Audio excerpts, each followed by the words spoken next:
Hello and welcome to this episode of Simply Saturday, where I get to show you a card that is fast and easy to make. My name is Julie and this is Stamp with Julie Baum. I'm very happy to show you this card design today. I think it's one that you are going to want to recreate with many different papers and many different color schemes.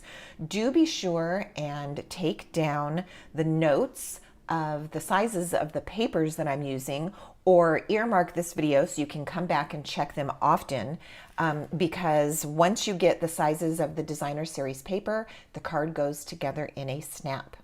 So I am beginning with a card base that is Mossy Meadow, and it is 4¼ inches by 11 inches, scored and folded at 5½. So this card will open in this direction. This could also be a basic white thick cardstock base, because we're going to add a lot of color on top, but I did like the combination of colors that I chose for today. So there is our base. Then you're going to need a colored piece of cardstock. This is a panel that's going to go on the front of the card. This piece measures 3¼ by 4½ inches.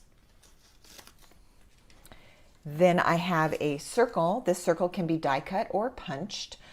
This is about a 1¾ inch circle. You could do the card with a little bit larger circle, but this will definitely work.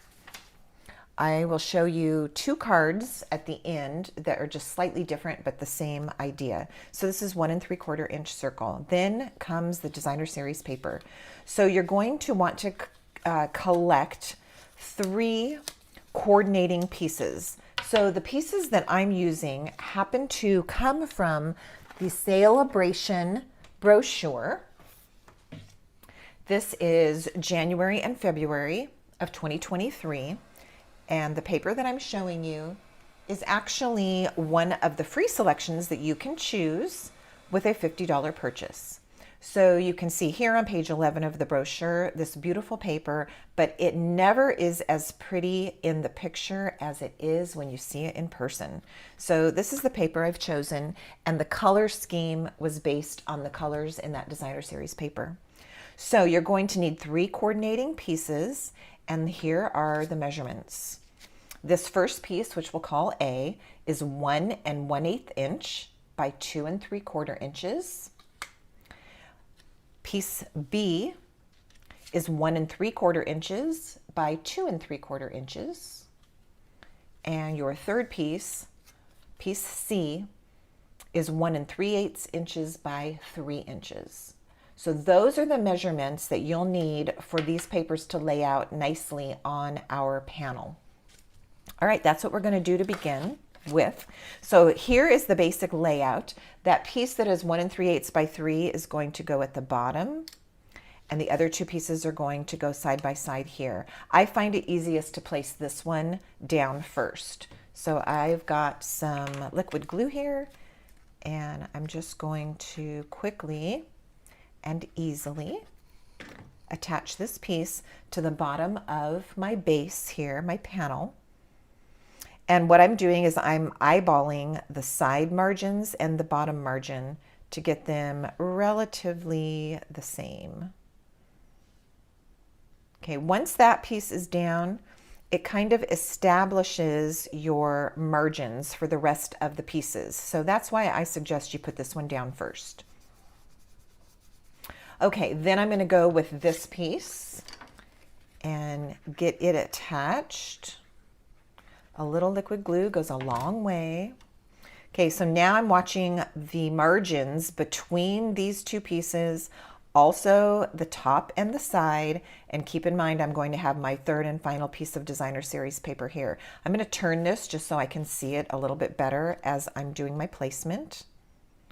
So I can see this margin is pretty good. My side margin, this one looks a little bit skinny, so before I really set this down, I'm just going to wiggle it down a teeny bit. So I made this margin a teeny bit smaller just because I feel like this one is better. And straighten it out. That's the nice part about using your liquid glue, is you've got a little bit of time to wiggle and play with your placement before you commit. Okay, that's 2 of the 3. And then the final piece, and this one's pretty easy because I've already got my margins established. So at this point, you just kind of have to go with the best that you can do of straight, equal margins, and proper placement, like so.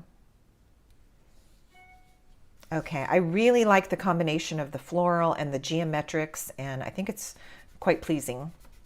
Okay, that part is super easy. We're going to attach it to our card base. I want to mention that if you stay tuned to the very end of the video, I am going to show you just a couple things that you could do to this quick and easy card if you wanted to step it up a little bit and just make it a tiny bit more decorative. Little bit of extras that you can add. All right, so I am getting this in place like so. And I'm seeing that my card base seems to be a little bit off. So I'm actually going to try to line this up a teeny bit better. I don't know if I was just in a hurry when I was cutting or what. And I'm just going to smooth this out with my bone folder and ease that a little bit. Okay, there we go. All right, so we've got our panel on there. Now we're going to do our stamping. So we'll take that circle.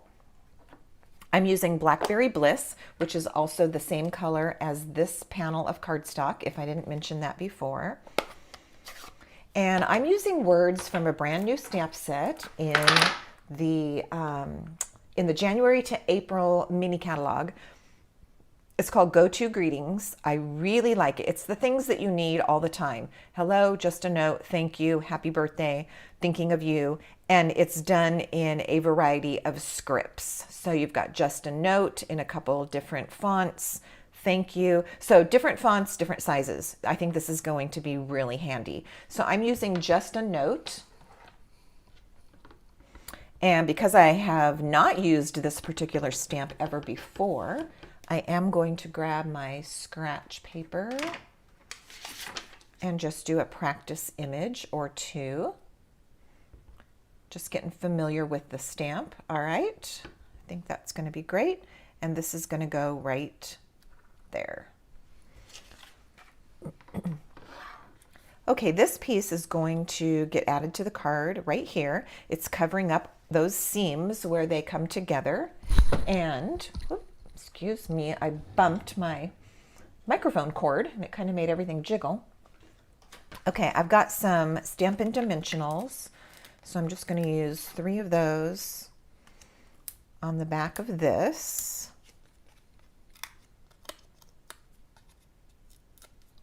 And we'll get this in place like so.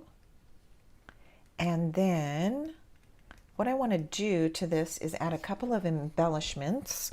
And I do have to reach across my Stamp Studio to grab those. So hold on.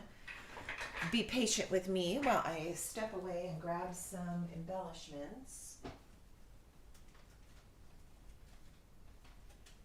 There's a number of ones that could look good on here. So I've just grabbed 2 packages of embellishments and I will see which ones we want to use today.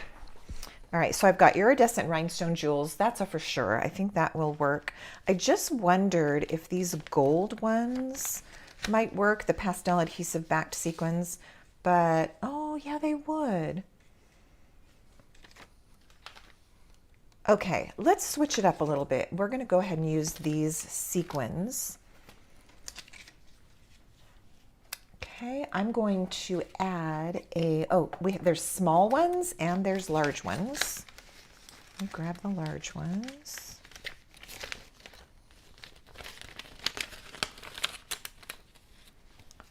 They're kind of clinging to each other. There we go. All right, so I'm going to take a large, I would call this gold. Do you think that's gold? Gold sequin and add it here. and then a couple of small ones sprinkled about. So let's do one.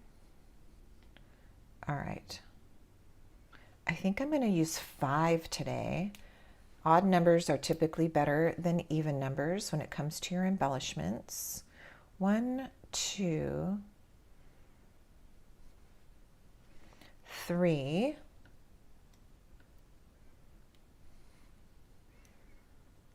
4. All right, we need our 5th one. I think it's just going to go over here. Kind of a zigzag pattern as it's traveling down the card. Oh, maybe I want 2 on here. All right, I think that's what I'll do for this one. All right, so there we have it. Your designer paper is really the star on this card. The sentiment can be whatever you need it to be, of course. We would probably like to place a white panel on the inside. I would, because this is kind of a dark card base. So the inside is going to go there. Let's dress up.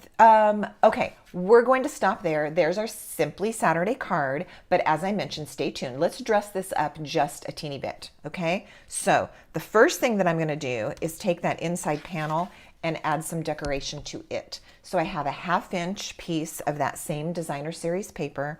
I've cut it a little bit extra long. This piece of cardstock for the inside is 4 inches by 5 1/4. This piece is extra long. I'll show you why I did that. Sometimes I like to leave my papers a little bit longer than is going to be necessary because it gives me ease in just laying this down, whether I want it all the way on the very edge, flush with the edge, or a little bit up. I can just lay it down, slide it around if I need to, make sure that it's nice and straight how I want it. Press it down, and now I can just bring in my scissors and trim off those extra pieces. So instead of having to line up 3 edges to make it look really good, you really only have to just eyeball it and lay it down, and then we can trim these off. So this is step 1 of dressing up our card just a little bit. All right, so that is the inside panel now. So I would definitely do that as a stepped up version. Okay, another thing that can be done is this base of the card can be put through an embossing folder first. So what I would do in this instance, I've got my Mossy Meadow cardstock, 4 1/4 by 11 inches. In order to put this through and have the embossed part of the card only on the front like this, I take it, I put it inside. This is a lovely 3D embossing folder. So what I do is I lay it inside the folder with the fold, you can see that, with the fold right at the very edge of the embossing folder, but then I slide it up into the folder just a teeny bit so that the entire front panel gets a print. If you do it right on the edge of the fold, you're going to end up with a microscopic little edge here that does not have any embossed image. So you really have to get it in place right on the fold and then put it up into the embossing folder just a smidge so that your fold or your crease from your card is a little bit higher than the edge of the embossing folder. I hope that made sense. All right, once you've done that, then you can fold your card, burnish it with your bone folder. If anything, you might end up with a little bit of embossed image on the back of the card, but that is far, far, far better than having a part on the front of the card that does not have any dry embossing. So that's why I suggest slipping it a little further into that folder. Okay, so now we have that. Our panel would rest on this, and it just has that nice chunky texture. It's just beautiful. Then let me show you one other thing that you could do to our plain circle. So after stamping where's my ink pad? After stamping just a note, I would dress this up a little bit with some splatters. A pretty easy way to do that is to use a matching or a coordinating Stampin' Right marker, and you're going to want to use the brush tip for this method. I'm going to bring in this scratch paper just to lay in place here. So you take the brush marker end and the cap of the pen. You're basically using some pressure from the inside of the cap, and you're flicking the marker down towards the paper. As you can see, it's leaving little ink splatters on my white circle. Now, by moving this around, you can get the splatters in different spots. All right, so now you can see that I've got a speckled circle, which I just love, instead of the plain one, like this. All right, so I would put that in place. So we've got that dressed up. We have the inside dressed up, and we also have a card base that was pressed with an embossing folder. All right, let me show you a completed version like that. I did use different words when I created that card. It looks like this. There you can see that chunky texture in the background. I have my words stamped and my splatter. I did add a little knot of ribbon on this one, and also some different embellishments. These are the flat iridescent pearls, and they are just beautiful. Let's see, on the inside, I did a strip of paper vertically on this one. Okay, I've got one other one to show you. And this one, I changed up the papers completely and the colors. And I used elements from the Country Floral Lane suite of products. So I've got some designer series paper here, a different sentiment. Again, I did a knotted piece of ribbon, some of those pastel adhesive backed sequins, and the inside is decorated with a strip of designer series paper. So you can see how just changing out these papers can give you an entirely different look, and we can go from very clean and simple to dressed up just a little bit. Thank you so much for joining me today. Please click on the description below the video. I believe the words that show there now, they've changed it a little bit. I think it says show more. If you click on those words, then the box will open, and I have lots of information for you, including a current host code, as well as the materials that we used for today's project. Thank you for watching. Happy stamping. See you next time.